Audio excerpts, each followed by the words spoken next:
La trêve internationale qui vient de s'achever, c'est vrai que tous nos regards étaient portés sur ce fameux barrage africain, les gars. Voilà, mais il y a d'autres sélections africaines qui étaient engagées dans des matchs amicaux, les gars. C'est vrai que sur cette trêve internationale, l'équipe qui sort avec le maximum de confiance, c'est bien et bien la République démocratique du Congo qui a obtenu ce ticket-là pour le barrage intercontinental.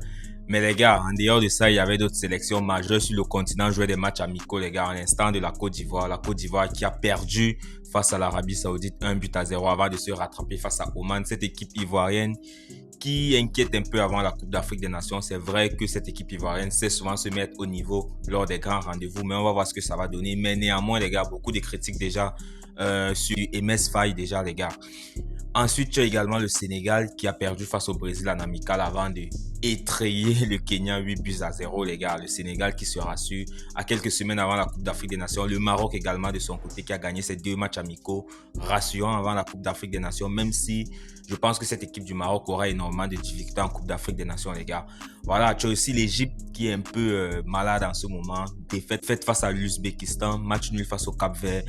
Le Ghana, même si elle ne prendra pas part à la Coupe d'Afrique des Nations, qui a perdu ses 2 matchs lors de sa tournée asiatique, les gars, face au Japon et face à la Corée du Sud. Et ensuite, la Tunisie qui fait match nul face au Brésil, 1 but partout. L'Algérie également de son côté qui a battu l'Arabie Saoudite 2-0, les gars. Des résultats plutôt mitigés, mais voilà, on va dire que les grandes sélections africaines se préparent au mieux pour la Coupe d'Afrique des Nations.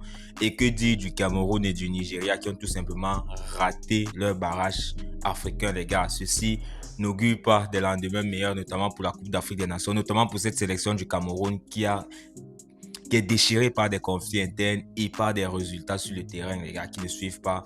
Voilà, on va voir ce que ça va donner. Le Gabon également de son côté, qui est un peu trébuché lors de ces barrages africains-là. Mais bon, on va dire plutôt, on a eu une fenêtre de novembre plutôt intéressante pour d'autres et moins intéressant pour les autres, les gars. Mais voilà, je pense que lors de la Coupe d'Afrique des Nations, toutes ces équipes-là vont montrer un autre visage si et seulement si elles n'ont pas de problème dans leur fédération, les gars.